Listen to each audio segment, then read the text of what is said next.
Bismillah ar-Rahman ar-Rahim. Hello, everybody, and welcome to Footy Judgmo.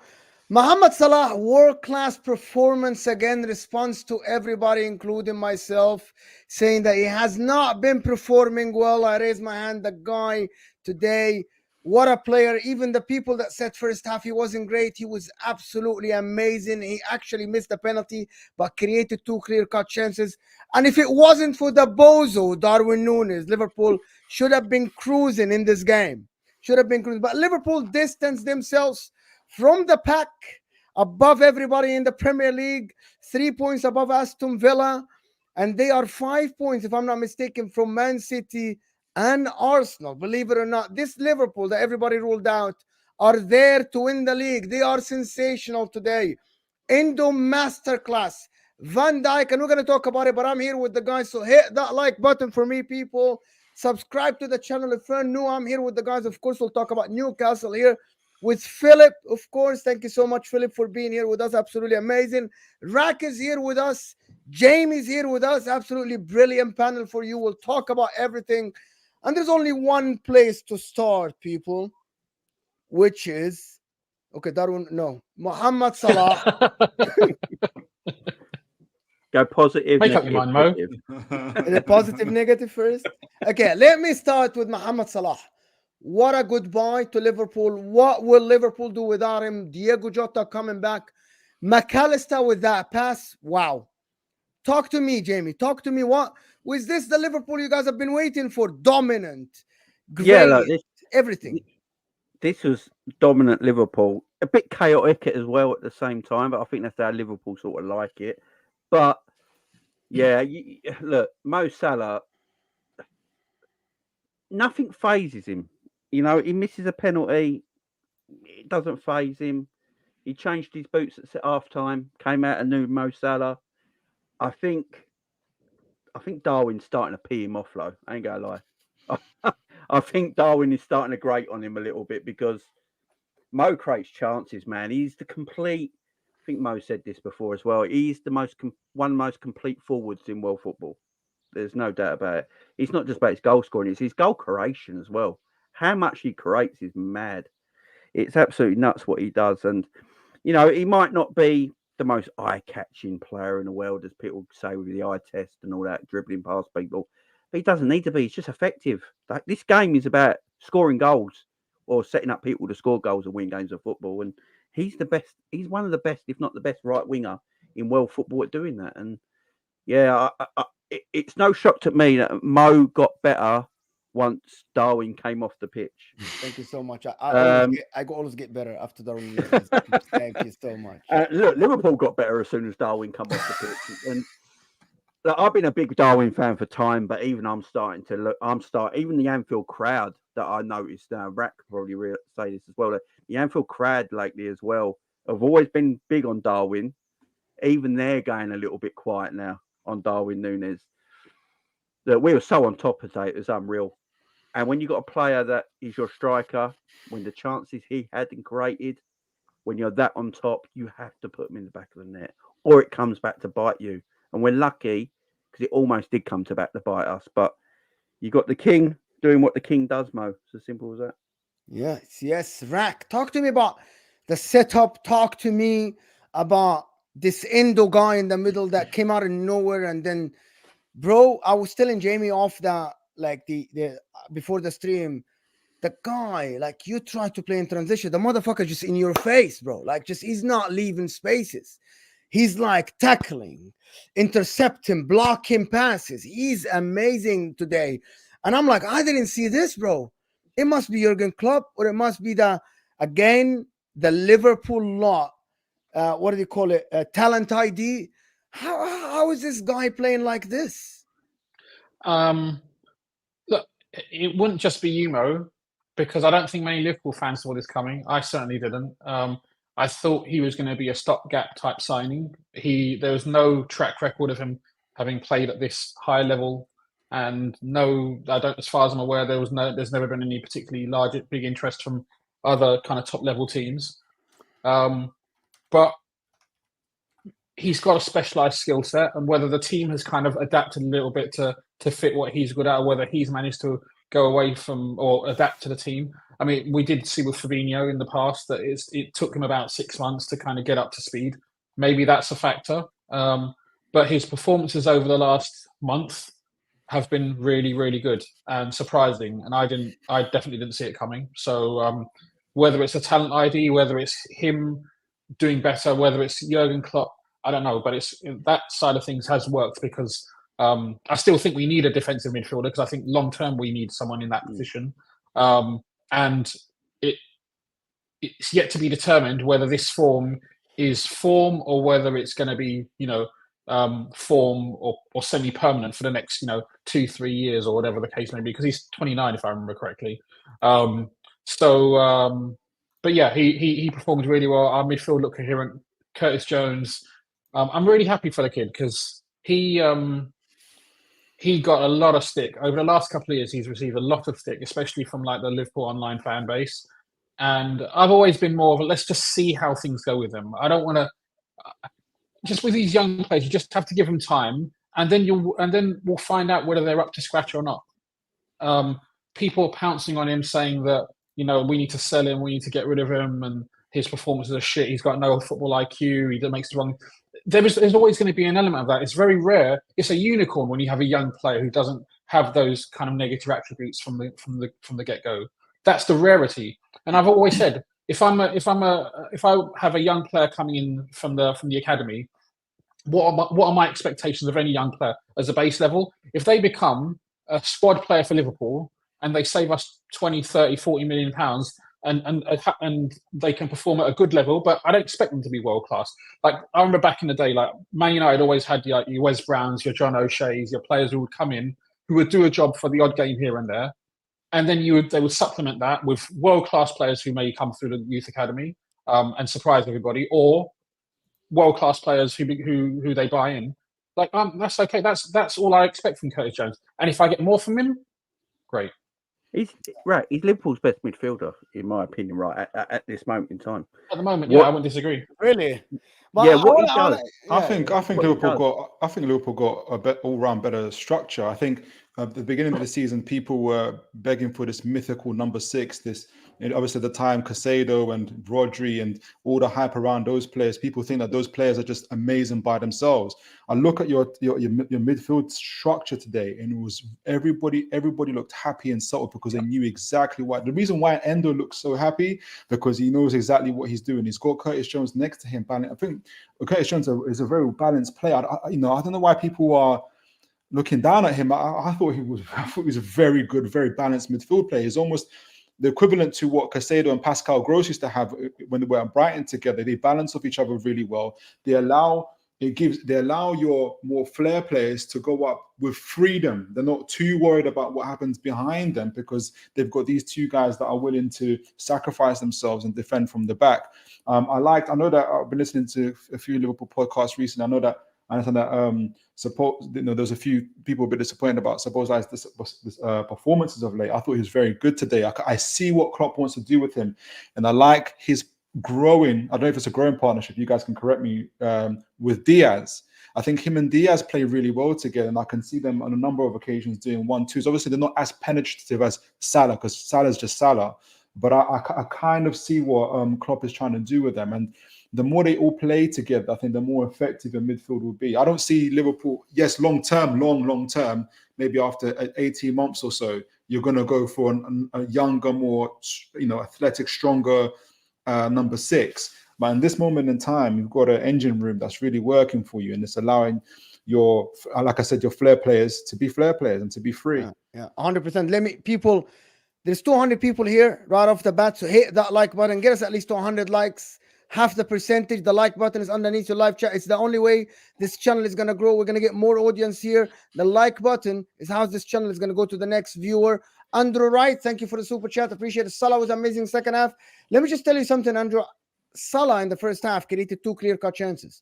They should have been goals. So yeah, he might not have been great on the eye, but he still created 2 clear-cut chances, which is what you want from a guy. But I want to go to Philip. Before you just touch on that, Mo, because I know people... I'm not going to go into Salah. I just wanted to ask another question. What do you think about the referee's decisions today, the 2 penalties? For myself, you asking me? Yes.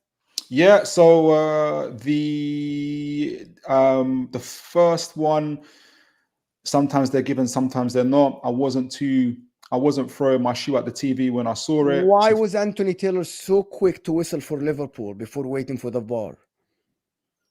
I didn't notice that. Why was he? I didn't.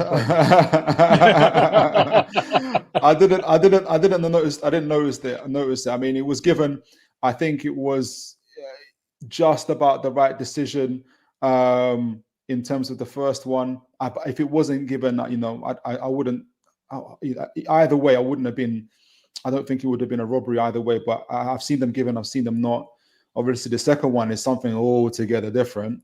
That was a straight dive, and I'm surprised because I don't think he needed to dive. He just could have composed himself and tucked. I didn't understand it. I could not understand why Jota, of all the people, because I've seen him being a real cool finisher at times. I couldn't understand why he dived, and so he did. And I don't know whether he was nervous, thinking if I don't put this away, it's free to Newcastle go back up and get a goal, and it's 3-3. It's all over.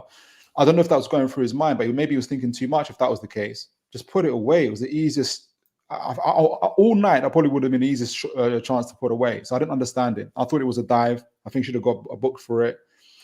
So that's my views on the penalty so far. What do the other guys think?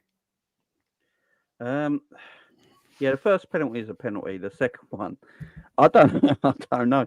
Look, obviously the keeper's elbow does touch the Jota's ankle. But if you go down, do it as soon as he touches your ankle, not 4 steps later. And for that, I don't think you can give it.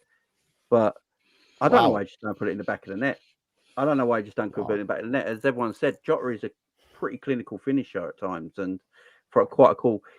It's not strange that Liverpool actually got better and started to be more clinical when Jota came on as well, because he's so much cooler on the ball than Darwin is. He's better on the ball with his first touch and everything. But that it was a dive. Let's be real here.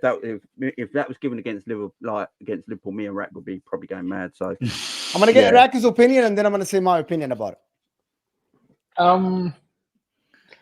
I can understand why Newcastle fans will be seething about it. No, all football fans. I think all football fans. But I also I don't think Jota would dive like that unless there was enough contact for him to go down, because that makes no sense. Whether of course that's by the by, because either is a penalty or isn't a penalty. None of us really know, because we're not in Jota's head whether he went down easily or not. But if he's going through at pace, he catches his leg, his right foot, his left foot, and then he goes down after his foot comes off the ground and then goes down the second time. Now, can that throw you off balance if you're running at pace? I used to sprint when I was younger. That can potentially. We don't know. I don't want to make excuses. I would understand why Newcastle fans will look at it and think it's a bit soft. It's not Newcastle fans.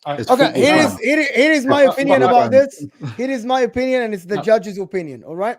The first one, I thought it was Diaz dangling his leg for the tackle of Botman, but when I saw it again, Diaz didn't even dangle his leg at all. Botman hit his leg. Yes, it's a simple hit, but it's all the right for Diaz to go for a penalty, and the referee called it, right? To be honest. My point about the first penalty is that how quick Andrew Taylor wanted to whistle. And I said that many times.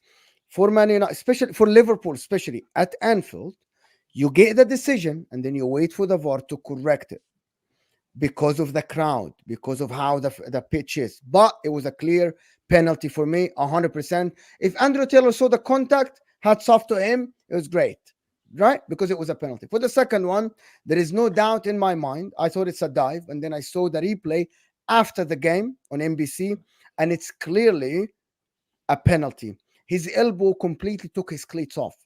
Like, his elbow literally went on his cleats. Actually, I thought the contact was in a different place completely, but if you watch it again, actually the contact happened late. And just to let you know, Dubravka told Botman he hit him. And that's why Dubravka did not actually question the referee's decision. He was just waiting for the VAR, and he knew, Dubravka knew he hit him, and he knew he has all the right to go down. So he was, in my opinion, that's just my opinion, right? It's a penalty. You're an excellent lip reader, Mo, in terms of that. I don't know how you can't see that was such an obvious penalty. What's not obvious is why he didn't just put away the ball. That's the magic. Not my point. How you don't see that's the clearest time. I am not hearing the guy's head. For a team that dominated Let me ask 99% of the game, he did not need to do that. He really didn't need to do that. Yeah, he didn't. He did do it. He dived. He proper dived. Did Dubravka, his elbow hit the cleats after he passed him or not? It's a yes or no question. It doesn't matter. It doesn't matter. You're not answering the question. It doesn't matter because you won't answering the question. No. It does and it doesn't matter. Because you're right. It doesn't matter because just because there's contact, it doesn't necessarily mean it's foul. I thought the contact. So I agree with that. No, but I agree with that principle. But I also think that you can make enough contact, which therefore puts someone off balance when you're running at that kind of pace to make someone go down. Both things can be right. I think he was in two minds. He was in two minds. He felt the contact. He could have stayed on his feet, and he said, "You know what? I'm worried about finishing this off," and he didn't. What you and Rack are saying is subjective. What's subjective is that Jota passed the goalkeeper, and the elbow of the goalkeeper hit his cleats. That's objective. This is a fact. That's subjective. No. So that's subjective because how is that subjective? As Rack said, he made contact. The conversation isn't whether he made contact or not. The conversation is how significant was that contact to make Jota fall. That's subjective. What's subjective from then on is that's Jota's fall. Jota's fall. You're saying to me, Philip, if goalkeepers make contact, therefore it's a penalty. I'm saying no, there isn't that connection. What I'm saying is that he chose to fall down, and the referee. Yes, absolutely. A lot of players, by the way, choose not to fall down, and they don't get the penalty. Jota chose to fall down after the contact. Yes, because the contact wasn't enough. He got the penalty. Yes, okay, that's subjective, Philip. You saying the contact isn't enough is someone shouldering someone, and is that enough push to push him down or not? That's subjective. But you're arguing the same thing. You weren't in the contact. You're arguing the same thing. I am not. I actually didn't argue anything. You're saying the contact. You're saying the contact. What did I argue? You're saying, you said to me, Philip, did they make contact? Therefore, the next question is, well, therefore it's a penalty. And I'm saying, no, it doesn't matter. He made the contact. Yes, it wasn't enough for him to fall down. That's it. So that's very subjective. That's very. We're both. I don't understand this. That's very subjective. We're both subjective. You're literally saying he chose to fall down. That's subjective. Yes. Jamie, should we just leave? Well, at least carry on. It's not even the most important part of the game. I thought Liverpool played really well. I was actually going to comment on Salah. I actually think that call is very important. I'm going to tell you why. No. I'm going to tell you why. I'm going to tell you why. Yeah. Why I think, and you can, by the way, Footy Judgment, you can debate me all day, right? And if you convince me, I'm going to raise my hand and say I'm wrong, right? And if I say I'm always right, I'm always wrong. No, you won't. If I say that, right? Exactly. If I say I'm always right, I'm wrong. Simple as that, right? This game, someone get Mo a Bible. Someone get Mo a Bible and put your hand on it, and then let's Quran. See. I think it's a Quran for Mo. I think it's a Quran for Mo. I wasn't going to ask you about to do on the Quran. But, to be honest with you, my point about this game: yes, Liverpool dominated. Yes, Liverpool had 7-point-something XG. Yes, Liverpool created all the chances in the world, but they only put 3 of them away, and Newcastle brought it to 3-2. So that penalty made a difference. Yes. You never know if Newcastle, with one chance, can get back in the game. It took Isaac one chance to get back in the game. So that call, if you are the Newcastle fan, disagree with it, that changed the game because that killed off the momentum of Newcastle. Newcastle could have picked up momentum.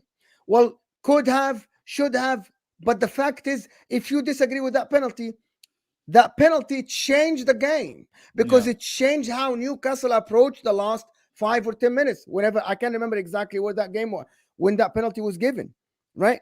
But that penalty is a big talking point because 100%. It doesn't matter how good you play. It takes one chance for Newcastle to draw 3-3, and we would be sitting here having a completely different conversation. Yeah. Isn't that right? That's why I subjectively think Jota dived. So. He didn't back himself. I don't know why Jota didn't back himself. He's a cool customer. I have no idea why he didn't back himself to finish it, and he dived. It was the worst I've ever seen as well. If that was Darwin, if that was Darwin, I wouldn't be. If that was Darwin, he's off. So the referee gave you the game. He should have gone to ground. You know if that was Darwin, Mo, in fact, yeah, if that was Darwin, I'll be here pretending like, oh yeah, it's a penalty, and Mo be like, no, can't you see? Can't you see? You're accusing me of being a corrupt. You're accusing me of being a corrupt judge. You're literally accusing me of being a corrupt judge. Listen, people, thank you for everybody that joined from Ossam's stream. Absolutely brilliant. Thank you so much. Top of the league, as he says. Big up everybody that joined from Ossam. Make sure to subscribe to the channel. Hit that like button, people. If you just joined us, of course, big up Big Six Bands in the house as well. So people, we are talking. Let's talk about a couple of things. And I want to switch it a little bit about Newcastle. And I want to get not Philip's opinion, and I want to get Jamie's opinion on this. Is Newcastle in crisis? 9th in the league. Spent money. Yes, they have a lot of injuries. Injuries are part of the game. Do you think Newcastle are in crisis?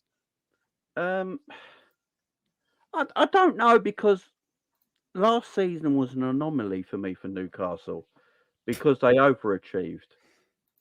I don't know if Newcastle... Philip isn't going to like that, but go ahead. I don't know if Newcastle were just where Newcastle maybe almost should be at the moment.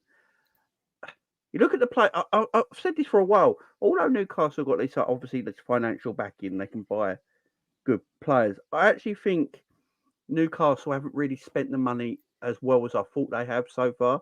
There's some players they have bought that I don't think are actually, Isaac's been good. I like Isaac. I think Anthony Gordon was a smart bit of business as well. I think Trippier was a great. I think Trippier is their best buy under this new ownership so far, in my opinion. I think he's tremendous. But there's players in Newcastle team that I just look at it and think, there's still players there. You just feel like, have they spent the money that wisely at the moment? I'm not sure. Are they in crisis? Look, the injuries they've had's mad. They haven't got a big enough squad to cope with it. But I always look at Eddie Howe. Is Eddie Howe the man under this Newcastle project to carry on this project? And it's like Mark Hughes when he was at Man City. He was there, the money came in, and then they decided he wasn't the man for this project. I just wonder if that's going to be the same with Eddie Howe going forward, because Champions League football and Premier League football at the same time, when you haven't really got the squad to go for both at this moment in time, is very difficult, because you can't really rotate too much in Champions League. You have to play your best players. Then you have to play your best in the Premier League. And I think that's where Newcastle is struggling at the moment, because last year, one game a week, they were very dangerous. Eddie Howe had them on the up. They had good players, stayed as fit as they can, try to play the same team quite a lot. And then this season, that's just not working for them. And I've got no worries to Newcastle. I think Eddie Howe's done a tremendous job there. But for the future of Newcastle, is Eddie Howe the right man going forward? I don't know. I think he's a good man, but I don't know if he's the right man going forward for him. But I've got no worries to Newcastle. I think they'll be fine this season. It's just, I think they just overachieved last season, and they've just come down a bit this season. It looks worse because where they finished last year. Philip is not liking what you just said. I haven't said it. I thought Rack was going to say his view. I was going to wait. I was waiting for okay. Rack. Let me give my opinion. I don't think anybody expected Newcastle to be where they were last season. And I think including Newcastle fans, but they did very well. Like they were brilliant, defensively solid, scored goals, and Eddie Howe got loads of plaudits. And the season before, I think he kind of helped turn them around after a sticky start. And I think it's harsh at this stage to be talking about him getting sacked. And I understand the whole Mark Hughes comparison, but I think Eddie Howe's done much better than Mark Hughes did. Oh yeah, miles better. And Newcastle ravaged by injuries. I would give Eddie Howe. I would give Newcastle more time. Even if they don't get Champions League this season, they can still move forward from that. Because I think the project as a whole is probably ahead of where they expected. Maybe they took two steps forward, maybe one step back this season, but they've got so many injuries. Playing Champions League, where you like Jamie said, you're playing your full strength team as strong as you can play in that, and then rotating to play, or not rotating, but playing the same teams in the Premier League. They've got a good director of football in Dan Ashworth. Their recruitment has been good. I think things are in the short term. In the last 6, 7, 8 games, things may look bad, but I think as a whole, if you look at Newcastle, Newcastle fans should still be positive. Look, inevitably, sometimes fans are unhappy and they only look as far as the last 10, 15 games. But I think people Newcastle fans especially, who've gone through a really, really long period of being under the doldrums under Ashley.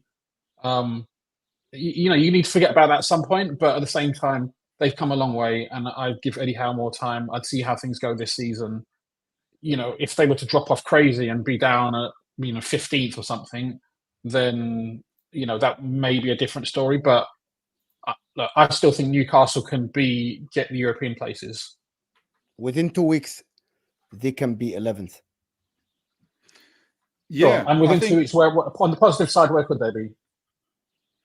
They face Man City and Aston Villa away. Yeah. Okay, so that could be 6 points. It could happen. Stop being such a downer, Mo. Come on. It could happen. I think Newcastle at a stage, I don't know if anybody's sparred or been in a fight before where you've just totally gassed out. You've still got the heart for the fight, but you've just totally gassed out. And I think that's where Newcastle are. They've gassed out, but they're holding firm and they're just taking the blows at the moment and seeing until they ride it out. In terms of last season, we were the 4th best team in the country, and we deserve to be the 4th best team in the country. Yeah. We only lost 5 games. We were one of the top scoring teams. We had the joint top defensive record. We deserve to be. We were the 4th best team in the country, and that's what it is. In terms of Eddie Howe and comparisons to Mark Hughes, the only thing that is comparable is that they both have blonde hair and blue eyes. That's it. I think Eddie Howe's got a different playing career, different coaching career, whole different footballing style, and has achieved totally different results compared to Mark Hughes. I haven't seen Mark Hughes turn around a team that didn't win in its first 17 games and still finish 11th in the season. Mark Hughes has never done that. I don't know if Mark Hughes ever led a team to the Champions League. I don't know. A team that was once facing relegation next year's in the Champions League. I don't think Mark Hughes has ever done that. I don't know if how Liverpool would be if they had 14 injuries. Would they be number 1 in the league? I don't know. So at the end of the day, that's what Newcastle are going through. There will be a time, and there has been 2 games at least in terms of Luton and Forest where injuries is not an excuse. It's you have to win those games. And had he won those games, he would have had a better cushion in terms of going into this very rough period. Losing away to Liverpool at Anfield, the number 1 team, deservedly the number 1 team, the toughest team in the country, the most consistent team in this country. You don't pick up too much from that. But losing to Luton, losing to Forest at home, that's where my biggest concerns were. Now we've got an FA Cup game to Sunderland in 6 days' time. God help him if he doesn't do well in that game. I see a few fans turning against him in that way. But I do back Eddie Howe. It's a rough period. And he's just going to have to just roll with the punches for now. And hopefully there'll be an upturn in form soon. Hopefully. Andrew here with another super chat. Guys, send your questions in. Please support the channel if you can. Of course, 2 reds for Newcastle, Miley and Joao Linton. I actually don't think Miley should have even got called for a free kick, actually, on Mohamed Salah. Even my wife was the fair challenge. Even my wife was sitting next to me and she said, well, he didn't touch Mo. His foot was not high. Like it was a fair tackle, to be honest. So I disagree, Andrew, to be honest. Like his foot was really on the floor, on the ground. Like he didn't raise his foot. So and Joao Linton, and by the way, yellow. Let me actually he shouldn't. So by the law, he shouldn't. I'll tell you why. Okay. So by the law, so that's the explanation for it. Because the attack completed and because the free kick itself, the foul itself, doesn't warrant a yellow by itself. In isolation, the foul itself, he didn't grab his jersey. Yes, he tapped his shoulder. It doesn't warrant a yellow. So by definition, he did not hinder the attack. The attack continued and you were dangerous. So the referees go back and only give yellows. That's because he played advantage. Exactly. He played advantage. So normally when they play advantage rack, they go back and check the severity of the free kick. If it was severe, like it's a tackle or something, or you grab someone's jersey, which is in the books, it's a yellow card. But that's what Andre Taylor actually told Van Dijk. He told him the foul wasn't as harsh. Does that make sense? Like, yes, he hindered the attack. It makes sense, but I think the I foul was actually harsh asked enough. somebody about this. But anyway, long story short, I Yeah, don't no. think It makes sense. If the question is, does he think the foul is sufficient enough to warrant a yellow Exactly. card? Yes or no? by itself without the attack. I think it was sufficient enough to warrant a yellow And even the card. commentator said that we thought it's a tug on the jersey, but it didn't look like it's a tug. But anyway, I want to move on to Liverpool, and I want to speak a little bit about what Liverpool will do without Mohamed Salah. Who's going to be your best attackers? How can you cope without this guy? How can you cope without this guy? What is going to happen? People in the chat, there's almost 400 people here. So guys, let's get to 200 likes. Hit that like button for me. The like button, it looks like this. Thumbs up underneath the live chat. And let me know in the chat, people, what do you think Mohamed Salah, Liverpool will do without Mohamed Salah? Anybody can take that, to be honest. Well, look, you can't replace what Mo does, obviously, because it's Mo. What you got to do is make the best of the situation with the players you've got, and the players we've got are good enough players. Apart from one person is people. But you got look. I think Luis Diaz and Jota and Gakpo, they're my three.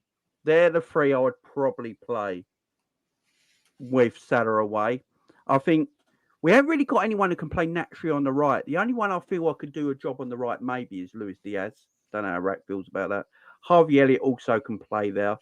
But I think Gakpo and Jota are going to have to be key for this, because I think Gakpo and Jota can get goals if they play. I think if Gakpo plays 5 or 6 games in a row, Gakpo will score more goals than if Darwin plays 6 games in a row. So I think Gakpo has to play. Jota, I think we've got to be careful with Jota because of his injury. So I think that's why Klopp didn't start him today, because he knows he's going to be really important while Mo's away. Jota's going to have to pick up the goals, basically. What about Darwin Nunez? Because Darwin Nunez can get the bus. Actually, it's astonishingly in the studio, Warnock, you guys know Warnock, the commentator, the guy. Yeah. So in the studio, he literally just said, "I think they should stick to Darwin Nunez up top." No, not Warnock. The other guy, I can't remember his name. The other guy for NBC, he said they should stick with Nunez up top, and I'm like, what? Can I be devil's advocate? Yeah, and not unintentionally. I think there's a 2-part question to it in terms of replacing Mo Salah in this period. I think it's more of a question of who's the next best decision maker compared to Mo Salah. That's what makes Mo Salah not even the best decision maker in the club. In terms of going forward, in terms of whether to pass, to shoot, to assist, it's what makes him so dangerous when I'm watching it. That's for me when I'm watching him. However, what makes it come together for him is the movement in front. I was watching it, and I know he needs to score goals. But what Darwin Nunez does do off the ball is that he does clear the other defenders, and he gives Mohamed options. I know he needs to do more than that. I get it. But one of the things that he does do is open up defenses for Mohamed Salah. I know other players can do that. I'm sure somebody else can do that. But when I'm watching it, I was, especially in the first half, Darwin Nunez would drop in and go into the left. And I forgot who the other guy that comes in. And as Mo Salah's driving forward, Dan Burn, if he's not tight to him, he doesn't know what to do, because Mo Salah could have a dribble, could have a pass, or could take the shot. But it's more difficult if there isn't movement for him up front. So that's where I think Klopp uses Darwin Nunez. Yes, he needs to score goals. I'm just trying to pick the best out of a bad situation. It's Darwin Nunez's movement that opens up the field for Mo Salah. Me watching as an opposition fan, you guys were doing it time after time after time after time. When Jota came on, though, that's when you became a lot more clinical and a lot more dangerous, because then you had the movement, then you had the passing, and you had the lethality in front of goal. So I think that's why Klopp may stick with Darwin Nunez, mainly because of his movement and his ability to open up the play for others. Yeah, I mean, Darwin on the left. If you look at Darwin's career at Liverpool, I think 60% of his goals have come when he plays left wing. Yeah. So, because of his pace and athleticism on that side of the pitch, I can understand why he's probably better in that position. I think tonight, though, when you see Darwin through the middle, I mean, he's getting, for a professional footballer, he's getting pretty easy chances, let's be fair. And if he's burying them chances today, it gives him confidence in the next game when he knows Salah's not about. I can be the man now. But going into when Mo's not about and he's not scoring, then you put him. He's got to have more pressure on him to actually be the man to start scoring. So, look, I can understand if Darwin plays on the left, but if Gakpo and Jota are fit and available, for me, they got to play through the middle. What do you guys say about a couple of things? Omar Rushdie, thank you, Omar. Thank you, Habibi. Thank you so much. Last year, Ox stepped up. Someone else will step up, inshallah, which is what we're talking about. Khalid here is saying Nunez second best striker, 15 GA. And Curran saying Darwin was unlucky, man. He had a great game today. I just can't believe that we're still sitting here and we're praising Darwin Nunez. With all due respect to the guys that send super chats, I don't know how you can guys sit here and send me super chats. Thank you so much for supporting the channel. But to spend your money to praise Darwin Nunez is unbelievable. After this game, I can't believe it. He's getting in positions, and I guess you can applaud him for that. But it's 1.5 seasons now with Nunez, and I really, like most Liverpool fans, like all Liverpool fans, I've really wanted it to work for him. Because we spent so much money on him, and we can't really afford to make big mistakes when it comes, financially. But B, because he seems to have ingratiated himself with the team and the squad. You saw him the other day after the game jumping around and singing along with the Liverpool fans after the game and stuff. I will actually sing. If I play for Liverpool, I promise you, Rack, I will sing and I will give him the I know. I will. It's the effort that's appreciated. The effort is appreciated. I make not much money, bro. I promise you, I will be jumping up and down, and I will be like everything. I will die on the pitch. I promise. I know. But look, I don't think kind of what we said earlier on about Newcastle. I don't think there were many Liverpool fans at the start of this season who had us down to be in a title race. I think we thought we could probably get top 4 or we would compete for top 4. But after the season we had last season, which was pretty disastrous, we lost 14 games. Man United, by the way, we lost 14 games already. So just putting that out there. You lost 14 games last season? In the total of last season, we lost 14, and Man United have already lost 14. So, okay. Yeah. Anyway, I digress. We're doing really well, but and it wouldn't be so much of an issue if City weren't the juggernaut that they've been over the last 7 or 8 seasons. Then it wouldn't be as much of an issue if the points, the target number of points was like 84, 85 points, or maybe kind of low 80s. Which actually we're on target for hitting right now. I think if we average out, we'll hit like 86 or something. That would be fine. But City have a capability, as we have in the past, of going long stretches of wins, not just games unbeaten, but wins in a row, consecutive wins. And if they hit that kind of form, it's going to be difficult for us. And that's why we need every margin that we can get, every goal that we can get, every inch that we can get. Because, to be frank, we're worried that City can surpass us because they could just go and do a madness, and look, they should be applauded for that. And that's why I think a lot of Liverpool fans, or some Liverpool fans at the very least, are becoming impatient with Nunez, and I'm one of those. I don't know whether I also questioned whether he ever had the technique to be able to flourish in his team. We've come from a situation where we had Bobby. He's like an idiot. We've come from a situation where we've had Bobby Firmino, who's is hard working, but technically extremely, not even extremely competent, like super competent, to a situation where Nunez, his chaos can help bring about goals, but it's unpredictable, and sometimes you just want a bit of predictability. Having said that, we've lost 1 game so far this season. That's crazy. That is really, because I said the team. Yeah, sorry. When I say one Premier League game, one Premier League game. There have been some questionable performances in that, but one loss so far is exceptional. You know why? It's because we've got the second best squad in the Premier League. It's as simple as that. Man City have only got a better squad than Liverpool. I actually have another reason. You know, Liverpool squad's better than Arsenal's. Yeah, what Van Dijk? There is a ball today. When I told people that Van Dijk at his best is the best defender I've watched with my eyes in the Premier League. Do you know that ball when Trent actually missed the pass and Miley hit it to Alexander Isak with a lot of space? The way Van Dijk defended that one, the way he went and put his body in front of Isaac, even though Isaac is quicker than him, the way he read where Isaac is going to go and waited and then put his body and just put it to a corner is why Liverpool defense look that good. Because the numbers don't lie. They concede a lot of chances, but they don't concede goals. This is the best defense in the league, right? Because of someone like Van Dijk. One of the reasons Liverpool are where they are now is because of Van Dijk and Alisson. It's not because of the goals they scored. It's because of Van Dijk. And Van Dijk at his best can win you the league.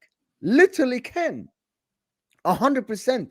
Like the guy, if he plays at his best, him and Alisson can stop a lot of teams from actually reaching your goal, scoring a goal against you. The problem is that goals win games. I mean, defense, yes, you need a defense. Yeah, the thing about it, Philip, is that they are scoring enough amount of goals to win them the games. The problem is that what Rack is saying, once Salah's gone, that he's the main potent force for Liverpool. Nunez isn't going to be that guy. So for the few weeks, 2, 3, 4 weeks is away, Man City have a chance to claw big things back. And if Liverpool aren't, they're going to be in tighter games than this. This is a out of form Newcastle. All right, that's fine. But when you're playing teams that are a little bit more in form and aren't going to care, especially when Mo Salah's not there, and Nunez is missing like in front of your goal, like just tap it in chances, it's gonna look a lot more disheartening. And I think that's what Rack is. I think if I'm listening correctly, that's what Rack is. Yeah. You're bang on, bro. Look at the Palace game, right? We didn't deserve anything out of the Palace game. We were atrocious in that Palace game. And obviously we got the sending off. I think the sending off was justified, and then we got 2 goals. But until that turning point, you couldn't see us getting a goal. Do you know what? That separates City and Man. That's probably what separates Liverpool and Man City, is that they've got the most special players in their teams. Yeah. Out of everyone else in the Premier League. And De Bruyne and Haaland, Alisson, Virgil, and Salah. You've got these players, and City have got their. The difference with City, they don't. I don't think City have. So last season, obviously, they had Gundogan, who was coming in and scoring vital goals. Winners, last minute, all that kind of stuff. That's a big miss, and they've brought in some other players who have been good in moments and not so good in other moments. Namely, that the winger, what's his name? They brought in from France. Doku, the one with the lock stock. Yeah, exactly. Yeah, Belgium. And then Nunez in midfield hasn't really hit the heights. Although we were interested in him. Apparently, he's a good player. So we'll see how far that takes them. So there's a bit of an unknown quantity there in City. So maybe that's something. That's something where we can say maybe City can't hit exactly the same heights they hit last season. Because if they do, then it's going to be tough. Why aren't you favorites? Because Man City. What does that mean? They won the treble. They won the treble, and it was last. But by and large, it's most of the same players. Gvardiol is new. Kyle Walker didn't play majority of last season. But that's why I said most. Last season, I'm just counting key players. John Stones was pivotal. He's injured again. Kevin De Bruyne has been injured for 20 games now, or 19 games. He's going to come back with a hamstring injury. Jack Grealish is out of favor. I just named 5, so that's literally half the team. But half the issue is team. That's the part. No, but that's the part. No, but Mo, that's the past. We're looking now from game 19-20 to game 38. What heights can they reach in the forthcoming games? Can they reach those heights? If they reach those heights, it's going to be tough for us. But if they don't reach those heights, and if we can get through the period with Mo Salah, without Mo Salah, maybe we look to strengthen. I think we should try and strengthen in the window if we can. Then who knows? Who knows? So they play Liverpool away. So they have 19 games left. If they win 16 of them, and they draw 3, they get to 91 points. One of these games is playing Liverpool away.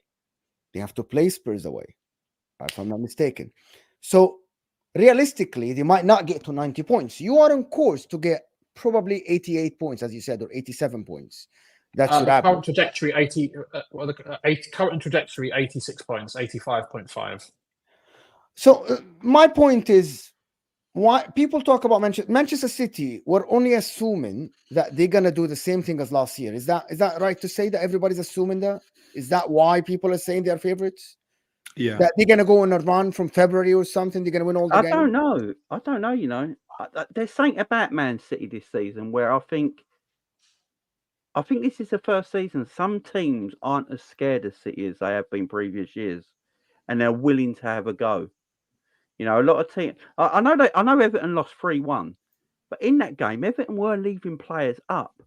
You know, they were willing to give it a go, and you know they tried. And I think teams are doing that a bit more this season. One thing with City, I think they've lost.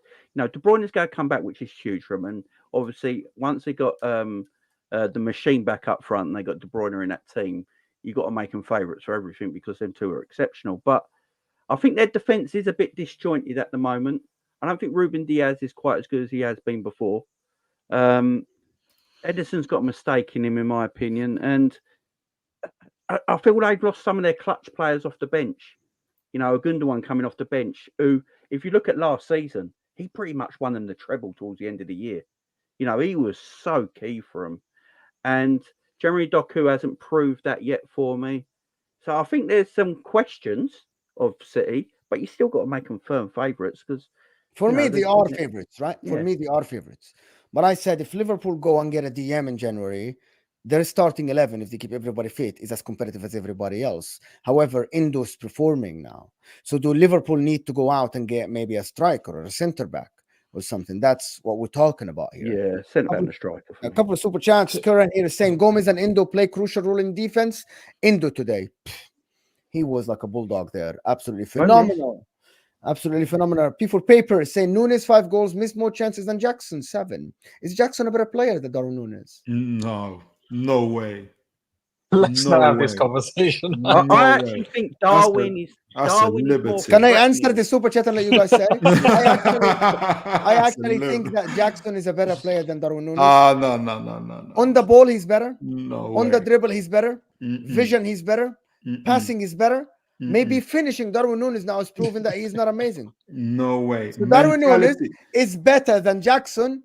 Okay, faster. Maybe there's a number of qualities that Jackson has, but the main quality is his head, is his mentality, and you really think that Darwin Nunez has better IQ, football IQ than Jackson? He has really. IQ. I said mentality. Okay. I said mentality. He misses all those chances, but he doesn't shy away from taking those chances. He never hides. He continues to make the movements, even when he messes up. Even when the ball bounces off his head, he still goes and calls for it. He always asks for it. Even when they won't even pass the ball to him because they're scared he's going to miss the touch, he still continues to make the movements and open up the field for them. Jackson, if you see him, his shoulders totally dropped.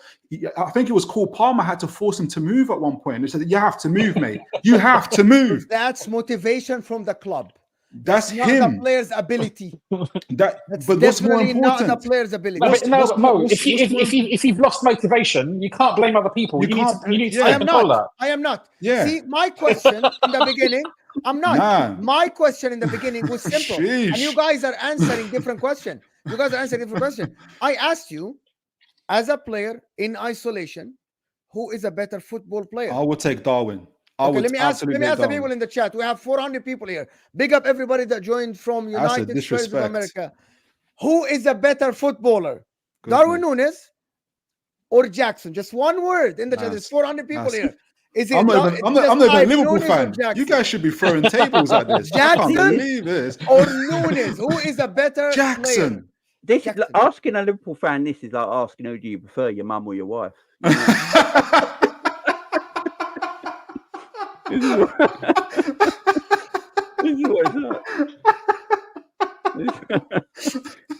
I mean, I think Darwin Someone creates his said own both are shit. opportunities. better than Jackson. Fair enough. Someone said both are shit. That's fair enough, people. Guys, there's 400 people here. At least hit that like button. Get us to 250 likes so we can get this video up. We can get 500 people here. If you hit that like button, we'll get more people to watch. I swear to God, it's not an agenda, a slight agenda, because slight agenda, right? Because I don't like him. No, I just don't like how But he I tell plays you what, football, Mo, bro. Mo, I tell you wouldn't what. take him in my 5-a-side. I play 5-a-side, one of the top leagues in Houston with ex-pros and ex-international players for El Salvador and on other teams and Peru. I wouldn't take him in my 5-a-side team. I wouldn't take Darwin Nunez. The guy, okay, listen. Filippo Inzaghi was not a great footballer, but he was a great football player. We're all old enough. Filippo Inzaghi used to be fox in the box, just the definition. Score goals. But give Filippo Inzaghi the ball and tell him to run with it 20 yards, he would fall on his face. Darwin Nunez for you. Can you imagine? He would fall on his face. Can you imagine Darwin Nunez running up to the cage when Mo's 5-a-side and Mo just turns him away? Yeah, you're on the bench, son. No, you're all right, Mo. You're all right, mate. And I actually asked, there is a Benfica fan that I saw on another channel, and he literally said, you guys don't know, Darwin Nunez missed more than he scored at Benfica. His footballing ability isn't great. The difference between me and other people is that I'm looking at Liverpool, as Rack said. I'm looking at Liverpool of Fernando Torres, Luis Suarez. I'm looking at the great Liverpool teams, right? It was Luis Suarez, it was Fernando Torres, Luis Suarez, and then it was Roberto Firmino.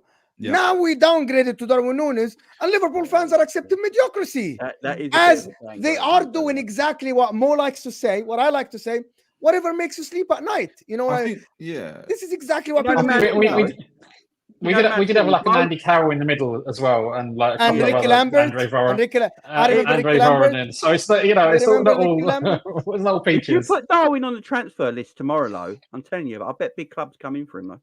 Big, yes, they would. If you put Jackson on the transfer list, you put Darwin on the transfer list. So I said, who clubs did you play would rather last Darwin game? than Jackson. Yeah. Who did you play last game? Who played last game? Was it Forest? Burnley. No. Burnley. I said I said in my preview for the game, I said that Darwin Nunez is key because Burnley play progressive attacking football and they will leave spaces, right?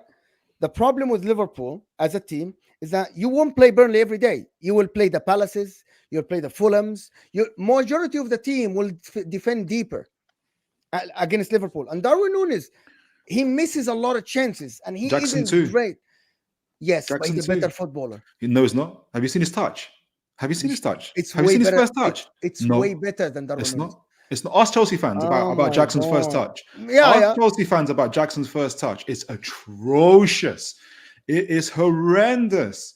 I don't know what you see in Jackson. It's absolutely atrocious. And Darwin Nunez Darwin Nunez needs to improve basic footballing abilities. I'm gonna tell you what it is. When we get young kids to play football, when I used to coach young kids, like 10 years old or 9 years old, I used to see a kid, once you hit 11 or 12, the kid needs to know a little bit how to hit the weight of the pass. Darwin Nunez doesn't. He doesn't know what weight of the pass to put on behind the ball. That's a basic thing, to be honest. That's a basic thing, to be honest. Like Jota is like 10 times the footballer this guy is. Gakpo is 10 times the footballer this guy is. Do you think Nunez, this is really a question for the Liverpool guys, do you think Nunez might have a little bit of an inferiority complex? You're playing next to Salah, you're playing obviously next to Jota, the guy's incredible technique, efficiency, and there you are, Darwin Nunez with your lack of weight of pass, and if you get one thing wrong or you miss a goal, and you don't want to look at Salah because he's going to, you know what he's looking at you like. He's looking at you like, are you serious now, bro? Are you really, really serious? Jurgen Klopp today said he has to score goals. After the game. 100%. After the game, he said he has to imagine Darwin absolutely kills it when Mo's away. This would be hilarious. Keep off. I've got to do it. Yeah. I get. Listen, at the end, he's a professional footballer that had a season of 30 goals. He can score goals. There are some aspects that he needs to improve. That's my point. The thing about it is that this Man City team doesn't give you time. They don't. They just don't. No. I'm looking at Jackson compared to Nunez. Okay, I mean, some people, XG. I don't mind XG within reason, as long as you don't take it too far. But Darwin Nunez he's underperforming his XG by like 6 goals. He's only scored 5. He should have scored 11 if he was an average finisher. Nicholas Jackson's also underperforming by 4 goals, and you may say it's only 2 goals, but it's 2 goals when it's really, really important. You know what I mean? And a top striker should be outperforming their expected goals over a period of time, of course, not just the odd game here or there. So look, if we don't win the league, then of course people will need to. There'll be a degree of investigation or inquiries and questions will be asked. And then we'll see what happens. People aren't liking my comments about that. Again, when an outside, this is what I don't like about football fans, right? And I'm not like this about Inter at all. Sometimes when people criticize your players as football fans, people get upset. I'm upset for Darwin. Within yourself. I can't believe it. I'll be this upset for Darwin. I'll be more upset. Goodness gracious. Maybe. You see what you did to me, Mo? Andrew Wright is saying, Mo, I feel we have to win every game because City will. Yes. City have this, makes you feel like this. Yes, I get it. And City might go on a 15-game winning streak. It can happen. And they have the best coach in the world. So there is no question about that. So yeah, I'm not saying anything about this. I still put City as favorites until they are not. VAR robbed Liverpool of 9 points, still top of the table. They helped you today. They loved you guys today. Goodness gracious.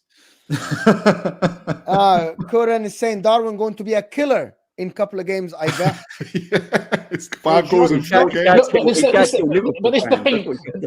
Yeah, look, we want it to work for Nunez. It would be great if Nunez goes away, Nunez steps into his boots. Sure. But we can't. You gotta let it go sometimes, Mo. Come on. It's not personal, man. If he does don't take it personal. and this is why we want it to work for him, but I just don't think so far we've seen enough signs that it will.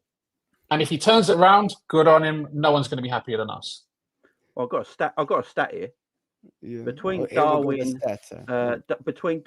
Diaz, and Gakpo combination, they've got 34 goals in the last 2 years between them. Jota in that same time has got 16 on his own. Salah's got 33. Wow. So basically, Salah and Jota are our guys. Watch this comment. This guy, I appreciate you as a viewer. I appreciate all the viewers, and I actually open to any debate, right? Without Nunez, you won't create the chances we had today.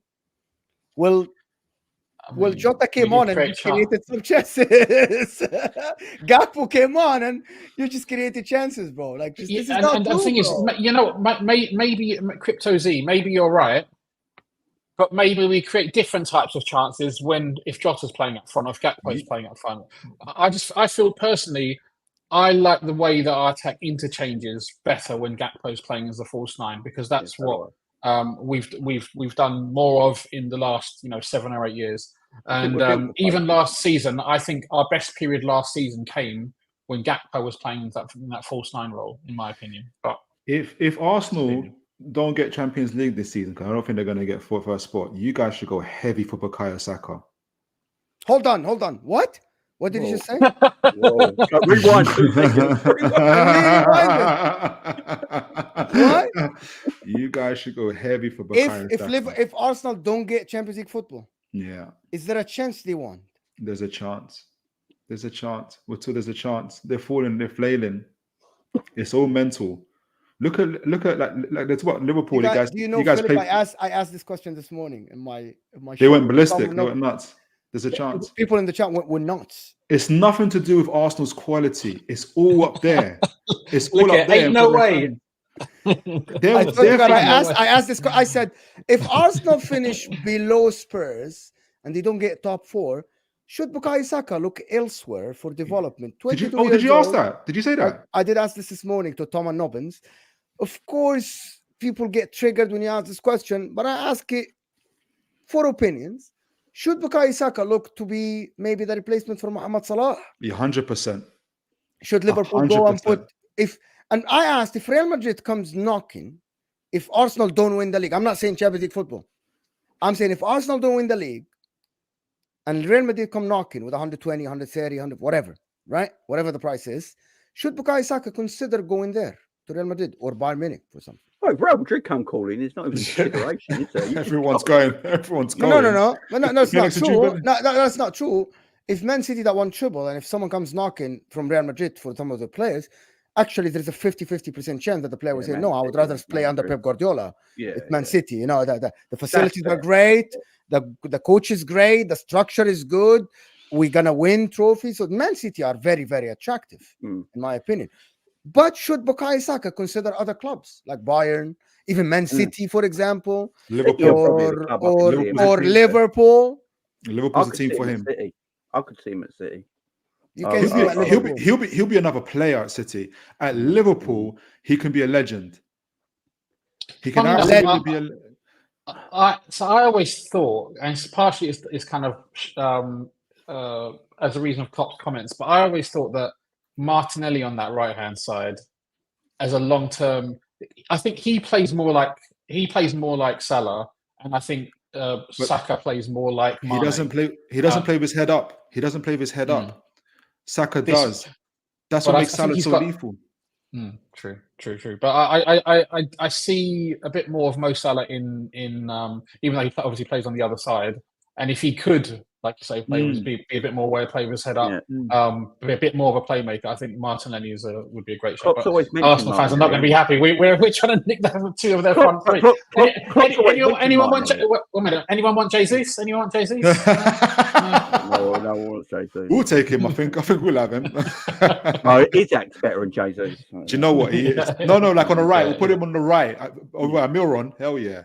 That was a tidy finish by Isaac, though. That one touch finish. That was great. Let me do the super chat. Robert Lewandowski was an average striker until he came under the arms of Jurgen Klopp. He learned to calm down in decisive situations, and when he mastered it, he was asked to step up. He can do it with Darwin Nunez. Fair enough. I'm not saying that Darwin can listen. I triggers a lot of Inter fans when I say this. Diego Milito played for Real Zaragoza and played for Genoa before coming to Inter. He was a very rash striker. He used to miss a lot of chances. He finished that triple season with us with 30 plus goals in all competitions. He was so clinical which is Mourinho does this.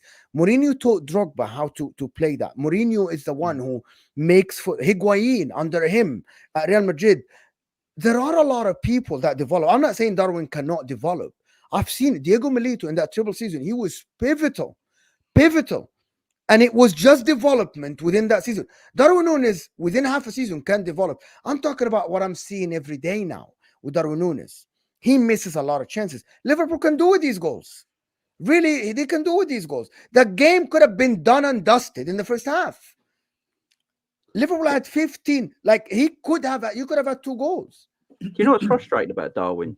He's got all the attributes. If he had finishing, he'd be unbelievable. I think that's a myth.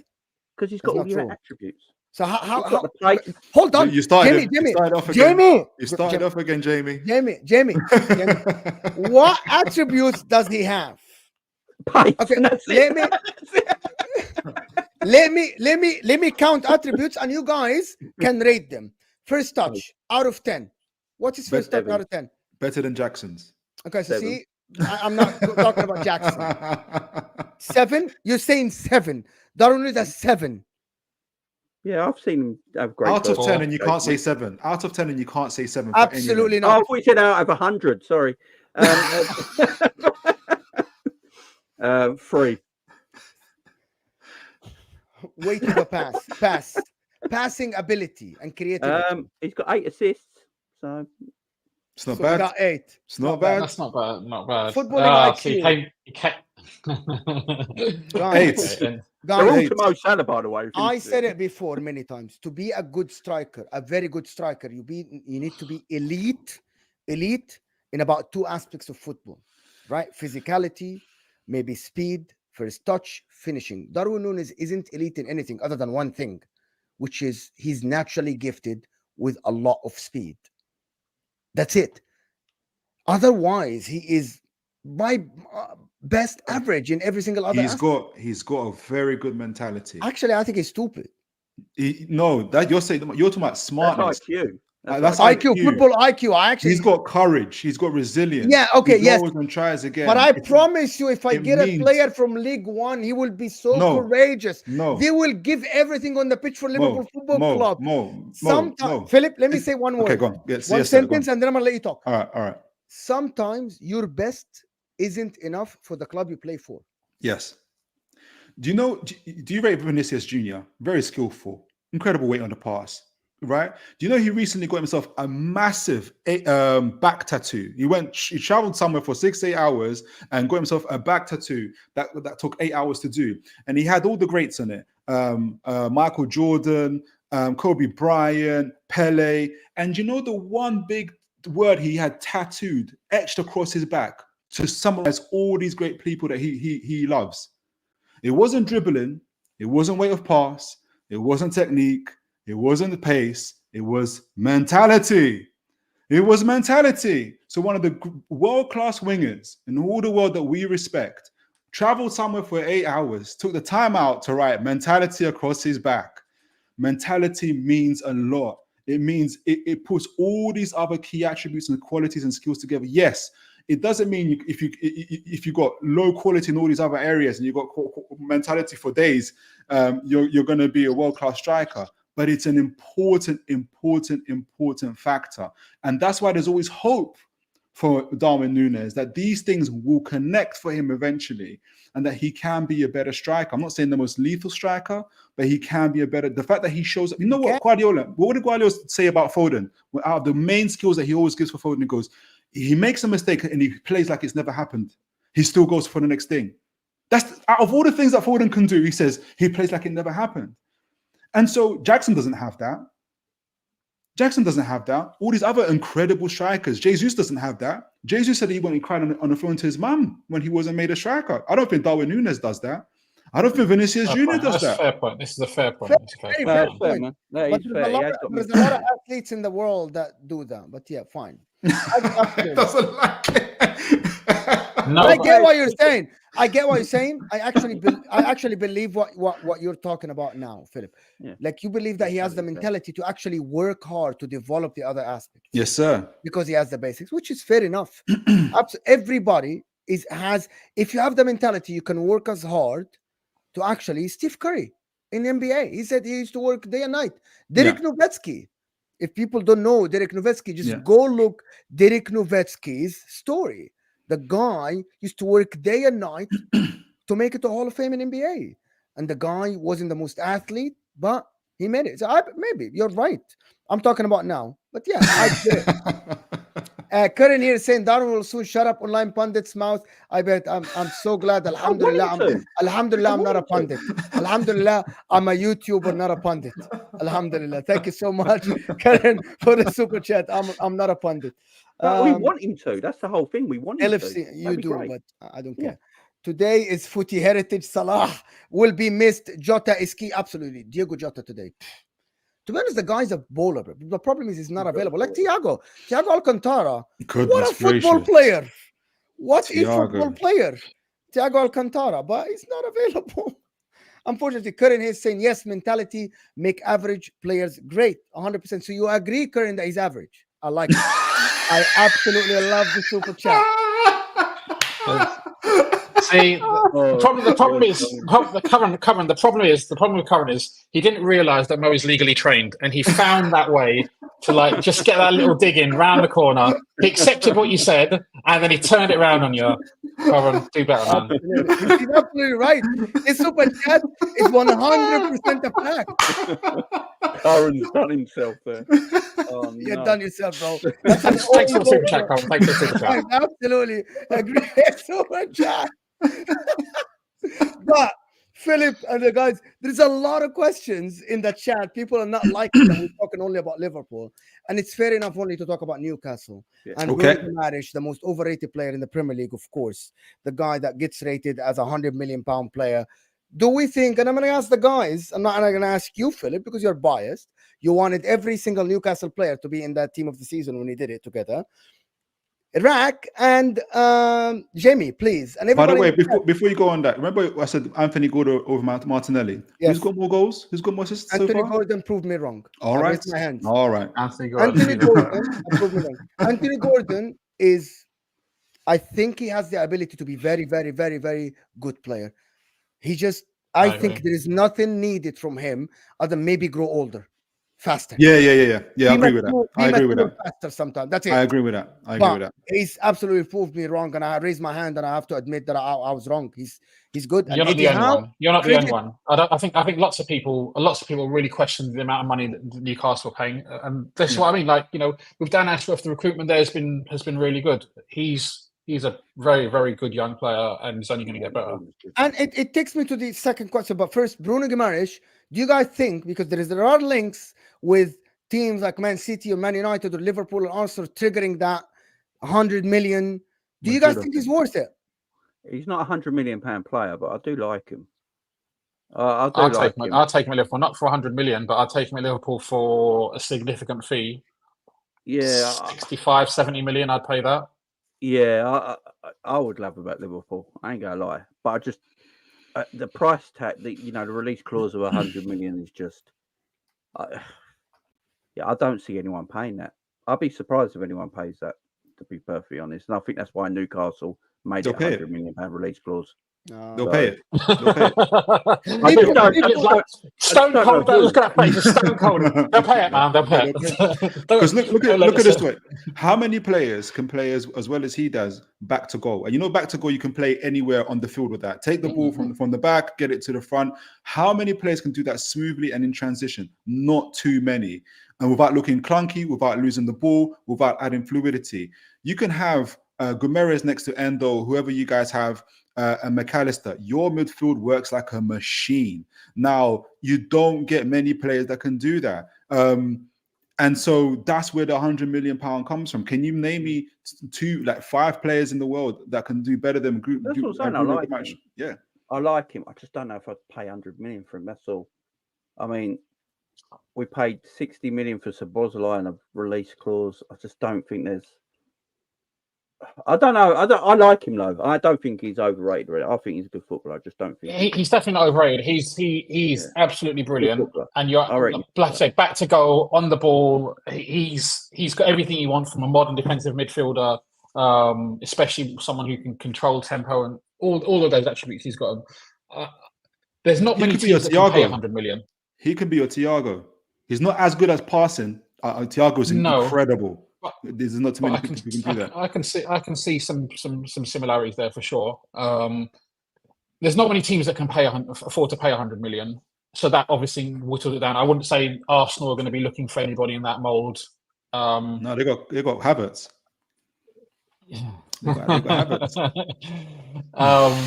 And I don't know if City would necessarily be willing to pay. Chelsea might, but it depends where they are in the we know Chelsea might. So that kind of narrows it down. And he's 20. He's just turned 26. And so he'd be 27 kind of in November time next season. Yeah. I don't know whether that's long enough. If you invest 100 million, whether that's smart money. That's why I'd say I'd probably spend 65, 70. Because I think you could get a good 6 years out of him for sure. But if I was spending that money, I'd probably want someone a couple of years younger. Do you think so Eddie Howe? Why? Okay, so sorry. So Bruno G Price, Eddie Howe, because a lot of people asked about Eddie Howe. Let me just do these couple of super chats before we move on. Guys, there's 400 people here. Can we get the likes up a little bit? Gordon cooked Dubravka amazed today. Yes. No, it wasn't amazing. He was okay. He wasn't amazing. It wasn't amazing. He made good everything in front of him. Exactly. Yeah. Like I was like, these guys are going to bury us if he keeps on doing this. I swear.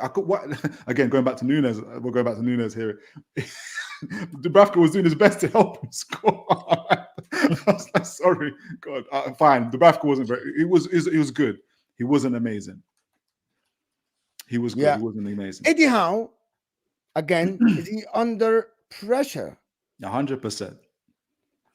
He's under pressure. in terms of I think there's a lot more understanding. There's things going on in the back. We had to sack one of our medical staff, head of medical staff recently, because we didn't know that Botman was carrying a torn knee ligament for 3 weeks. He played with a torn knee ligament. Oh, so we've got all that going on. Kieran Trippier, if you notice, wasn't even on the bench today. It wasn't because of a groin injury. So there's other things going on that Eddie Howe's having to manage, as well as on top of injuries and stuff like that. People forget that by game week 9, who was the number 1 team for form? It was Newcastle United. We beat PSG 4-1. We smashed Sheffield Wednesday. We had the most difficult start to the Premier League by Opta Stats. We started off with Aston Villa. Remember them? 5-1. That was the Newcastle that was playing. It's now obviously since the after that Dortmund game, by game week 9 and 10, when the injuries started piling up, that we couldn't rotate our players, and more injuries started happening. And all these other things keep on piling on, and the losses are piling on as well. Yes, there's games, like I'm pointing out, Luton, Nottingham Forest, Bournemouth, that we got smashed in. There's no excuses for those type of games. However, there is kind of reasons for that. I think you've got to balance the both. You've got to see the bad that's going on now, but then you also remember that by game week 9, there was also Newcastle that was there. The problem is that Howe is needs to find a balance. Look at Klopp. He didn't have the best season last year, but he finished 5th. He still dragged them out from somewhere. And so Eddie Howe needs to be able to develop that. And that's why you get elite coaches, elite winners. And so he's got to find that. Yes, he's under pressure. He can't keep on losing. If he loses to Sunderland, it's going to add more pressure. I still back him in terms of him as a coach, as a manager. I think he's the right person. But, there is games there is no excuse for. You have to beat Sunderland. You have to beat Sunderland no matter how many injuries you got. So yes. Curran coming back with the super chat saying tactical players without mentality look monkeys. Maybe, bro. But again, so I don't know. So what do you say? You're saying Darwin Nunez is tactical, so he's average and tactical. Okay, so he's tactical. That's fantastic, actually. Yes, of course. But yeah, listen, I actually believe that Newcastle should be treated like a big club, and Eddie Howe should be under pressure. If you drop to the bottom half, he should get sacked. He has credit in the bank, but there is someone out there that can do a better job with these players. There might be. I don't know. Okay. I'm not a scout. Okay. Here's the deal. I'm not. I don't work in a scout. I don't believe you do as well. The clubs. This is why clubs have scouts and have people like this to do the research. But I believe Eddie Howe has done an amazing job at Newcastle. Developed players like Almiron. Developed players like Longstaff, Joe Linton, Fabian Shaw, Joao Linton, even Isak. By the way, the people that watch Isak at Real Sociedad, it wasn't the same. But let me just continue. But Rack, I know you have to go. Thank you so much for joining. Appreciate you, buddy. Appreciate you guys. We're staying for a bit, talking about Newcastle for a bit. If Jamie wants to stay with us. Next time, come on with a big Darwin Nunez shirt. Oh my God. Stop this nonsense. We're still talking about a little bit Newcastle, people. So don't leave us. Stay with us. I'm just going to change this to the one that I like. Actually, I like this one. It's my morning show stuff right here. Bigger faces so people can see us. But I think Newcastle should be treated as a big club. Yes. Does that make sense? Because what Jamie said and what Rack said, that yes, the overachieved, blah, blah, blah. The table don't lie. And I said that last season. I said, you were the 3rd best team in the country since Eddie Howe took over in the season that you skipped relegation. Yeah. And then after that, you were, until the end of the season, you were still the 3rd with Man United 4th. Let's put it this way. Yeah. So the table don't lie. Now he regressed massively. Mm-hmm. It looks like it, with some more players. The team that he put out today should have performed better than actually what happened on the pitch, even though against Liverpool, because we have seen teams go to Anfield and perform better than this. You were under the pressure from the first minute. You couldn't get out of your areas. Yeah. You had 0 shots on target the first half. Yeah. You couldn't pass a couple of balls together. And I think that maybe Eddie Howe is crumbling under pressure. It's not that he's crumbling under the pressure of the injury. It's like there's a lot of people around Newcastle are not liking what happened in the Champions League, bottom of the group. Yeah. Yes, you got robbed. People are not liking that because they saw a chance there. You could have beaten Milan and be in the round of 16. And they won a trophy because they see the money. So that's my point. Yeah. A lot of people like Liverpool, because I'm not a Premier League fan. I don't support a club. I treat everyone the same. Yeah. But Liverpool still see Newcastle as the team that fights relegation every year. Mm-hmm. Arsenal the same, but I don't see Newcastle as that. Right? I'm treating Mm-hmm. Newcastle as a first phase Man City. So you Okay. should be doing better than this. That's my opinion. This season, yeah. In terms Yes, of you should be doing better. Now, Yeah. because now it's 2 years into the third year into the ownership, they backed him with players. Some of them are very good, like Livramento, like Sven Botman is a very good player. Isak is a very good player. Anthony Gordon is a good player. Bruno G Price is a good player. So you invested. So you should see better performances than this. You shouldn't be behind Man United on the table. You should be at least performing like Aston Villa. Does that make sense? And 1 point ahead Chelsea against So Chelsea. yeah, that's my point. So people aren't mentioning like Newcastle in the same word as, okay, but Aston Villa are third or second. So why aren't Newcastle? How many injuries do they have? Newcastle? How many injuries do they have? They don't have a lot of injuries. They don't have any injuries. They don't. But even with your full team, you still didn't perform as much. That's the thing. We didn't have a full team. Did you see our bench? Carrius, Dummett, Kraft. What about the starting 11? Okay, there's a starting 11 that have been played. That have been playing most of the games this season. They are fatigued. They're mentally fatigued, physically fatigued. They're playing against the best team in the country currently, and in the most toughest stadium, I think. And we showed at the end of the day, we still showed heart and resilience. We got 2 goals. We didn't fold. We didn't at any point down tools. We didn't say, "Oh, that's it. It's over. 1 goal," and we drop our shoulders, big lip on the floor, and that's it. We still played. We still played to the end. You know, we were arguing, you know, at the end of the day that Jota dive, as you were saying earlier, had that not received that penalty, there's a chance that we could be having a whole different conversation right now. It could be 3-3 that we're having a whole different conversation with Liverpool. But obviously, it's turned around. So it's fine margins. There's a lot of fine margins. But I do agree. I think we could have at least had 4 to 6 more points now. Luton, Nottingham Forest. We should have put away Milan. We didn't. We at least could have been in the Europa League at least. That could have at least happened. What happened with Chelsea in the quarterfinal? We were, yes, we were under the cosh, but we were 1-0 up. Like, I don't know, 2 minutes left, a minute left. I can't remember. Kieran Trippier makes a mistake. It costs us. Then Kieran Trippier again decides to step up for a penalty, misses it. These are all fine margins that are costing. So it'd be interesting to see what the perspective of the owners are, in the cold light of day. Are they seeing it how I'm talking in terms of fine margins or whatnot? Or are they seeing it like how you're saying, Mo? All right, we want to be a big club right now. We need a big time manager. This is enough. We need to start. And we're not sure that Eddie Howe's that guy. So it'll be interesting to see what their view is. I still back him. I think he is. I'm not backing him for the sake of backing him. I'm backing him on the back of last 18 months to 2 years. He's shown that he can at least behave like an elite manager and get a team that was once in relegation into the Champions League. He can pick the right players from the transfers. At least 80-90% of the transfers have been correct. At the end of the day, it's really hard to judge when. I don't know if Jamie can tell me this. If Liverpool had 14 injuries right now, how well would Jurgen Klopp do with Newcastle right now with 14 injuries? Would they be any better? No, the injury thing is a good point because you have had so many. I mean, I think you've pretty much got it nailed on. It is what the owners, as you say, think of what is happening with the team, because the problem is the Premier League don't stand still, and you've got Villa getting better. You've got Tottenham Tottenham are getting better, Villa are getting better. You got to feel eventually Chelsea maybe get it right. They will. And do the owners look at it and think, right, we need this ain't good enough. We can't go backwards when we were going forwards, and we can't afford to take one step back in this league. We can't afford to be out of Europe next season.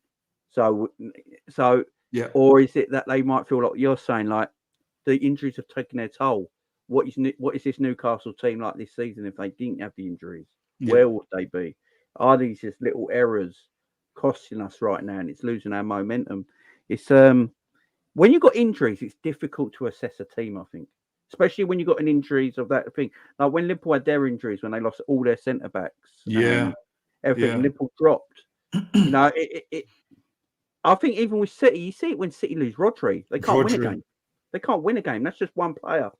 So maybe you just got to say let this season play out. As a Newcastle fan, you let this season play out, and then you got to trust in your owners what they're going to do. Do they think like, no, we can't afford to have this happen again? It is due to the coaching as well as the injuries, and we go with someone else, or we trust what's happening, and it was just bad luck.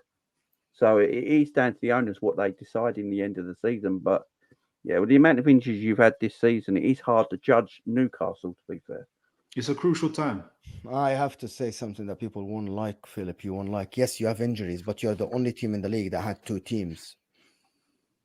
In every position, you had two players, and two players, you can say, competent. Yes, you have a lot of injuries. Barnes is injured. I know Murphy's injured. I know Willock is injured and everything. But the team that you have out there, you can put it down to fatigue of these players, which maybe go down to injuries. But also lately, you haven't been playing a lot. So I think actually these players should perform better. Sven Botman is back. Shar was injured before that, but Jamal Lascelles stepped up and played well. So you can't say, yeah, he's injured now, but he was replaced by Sven Botman. Kieran Trippier isn't performing. You have Livramento, you have Lewis Hall, who was a very good player at Chelsea. You have Dan Burn is back. In the middle, you have 3 players and 4 players now, including Lewis Smiley, who I rate very, very highly. Top, Callum Wilson is fit now. Isaac is not fit. He's not fit. He's injured again. He was injured again. He's injured again. But my point is, you have a starting 11. Some of the other teams, who's got a worse injury record than us right now? It's not Liverpool. They don't have a left back completely in the squad. Liverpool have a worse injury than us. No. You're not hearing my point here. Yeah, they don't have a left back at all. At all. Like they have to play a centre back. That's when I say injury. So do we. We play Dan Burn. That's our centre back. He is a left back. He's a left centre back who can play left back. He has been playing left back and a back four for the last. He has been, but is he? And he has been performing when you look at very that, well. When you look at Dan Burn, you say he has, but he hasn't been playing recently very well. When you look at Dan Burn, you say it's recently, right or not? So you just said this season, yes, correct. For the last season, Dan Burn was one of the best left backs in the league. Is that right or wrong? Yes. Okay, so left back. So what's the point here? That he hasn't been playing well.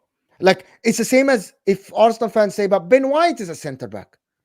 Well, no, he has been a right back, so he is a right back. Does that make sense? Right. Yeah. My point is Newcastle, yes, because I hear this a lot from Newcastle fans. It's all about injuries. Yeah. But when you have a starting 11 out there that is competent, there is no excuse to perform. Yes. That's it. That's it. Yes. Totally agree. Unless there is another factor which is telling me these are fatigued. From an example, a trip to Paris Saint-Germain, I'm like, yes, because he played 3 games in a row with the same 11. Yes, he did. That was like completely excusable, 100%. But sometimes there is not. Sometimes I hear Newcastle fans say injuries, but it's not only down to that. There has to be something else in the team, and I'm not sure what it is. Yeah, I think we're getting to the point. Yeah, we're getting to the point where we're talking about thresholds now. So, in terms of where the excuses run out, this is the first time. This is the first time we've had 6 days off. And like this whole season, you say, "Oh, we've had a bit of break." This is the first time we've had 6 days off. We went to play Liverpool, #1 team in the country, one of the best, the best attack, probably I think the best defense at the moment as well. I think. Yes. Right. So, and probably the most informed team as well. So it's hard to judge this game of where we're at. It wasn't pretty. I'm not saying it was pretty. You have one win in 8. Yes. If you treat yourself as a big team, it's a sackable offense, no matter what the circumstances are. It depends on where you are in terms of when you say big team. I mean, we are behaving like a big team, but in terms of to establish ourselves as a big team, that takes more time. It does. It'll take to the point where, next couple of seasons where Jamie will look at me and say, all right, I look at Newcastle as a top 4 team now. And, rather than, are you that team? Are you that guy really type of thing? That's where we're at. I believe we're a big team. But if we keep on losing to Luton and not, I do too. I always said that. I always said it has to be a top 7 now. The money, the family, it has to be. Yes, how 100%. the stadium is, the facilities, 100%. Right? The players you attract. When you go to AC Milan and you can put on the table and convince someone like It So doesn't now, matter yeah. if I rate him or not. Yeah. If you are a team that go to AC Milan and say, I'm taking one of your best players under your nose, and you can't say shit about it, and you convince the player to join, Yeah. it's done. No, You you're are right. an attractive team in the world. You convince Bruno Guimaraes to join. Does that make, Yes. that's what I'm talking. That's what Yeah. I'm talking about. No, you're totally right. That's what I'm saying. We're talking about thresholds. Excuses. The reasons are running out now. You're not tired. You've had 6-day break. We've got Sunderland next. That's why I said, God help Eddie Howe if we lose against Sunderland, because then the owners are going to be like, maybe Nottingham Forest and Luton wasn't an anomaly. Maybe there's a real problem here. Maybe. And then they're taking a lot closer look now. And then you got Villa, again away this time, and I'm sure they want to get us back for beating You them have Man 5-1. City home first. Yeah, then we've got Man City. We've got Man City at home. You got Man City home and then Villa away, if I'm not mistaken. Yeah, but the crucial out of all those games is Sunderland for me, because we are fully. I can't come on Mo's show and say, do you know what, injuries? We lost to Sunderland today, but you know what? Those injuries. The Championship or League One? Championship. Their championship. Championship. Listen, I think we'll see how it is with Newcastle. But Liverpool are top of the league, people. Thank you for everybody that joined us. Stay on the stream. Don't go anywhere. It will take you to Staffy. Well, that is one of the best shows on YouTube. American Waffle. Absolutely brilliant show. Entertainment doesn't stop. Stay on the stream. Don't go anywhere. Even if you're going to go to sleep, wherever you are in the world, give him a like on his video and then go, right? Subscribe to his channel and then leave. But it's a brilliant show. You have to watch it. Absolutely amazing. Thank you so much, Philip, for joining. Toon Tactics in the description, people. Get Philip to 1,000 sub, people. If you're a Newcastle fan, if you're a football fan, please go give him a substitution. And, of course, Liverpool chat. Jamie Phillips, of course, brilliant guy. Absolutely great match reactions, previews, and everything Liverpool talk. Go give him a subscription as well. And thanks to Rak, who's here with us. Guys, absolutely brilliant. Tomorrow I have Jerry James and Perchi to talk about the rest. Big up everybody. HM is here. Good to see you again, my man. Good to see you again. Big up everybody that joined us. Absolutely brilliant. We'll see you guys. And we are out of here. God bless.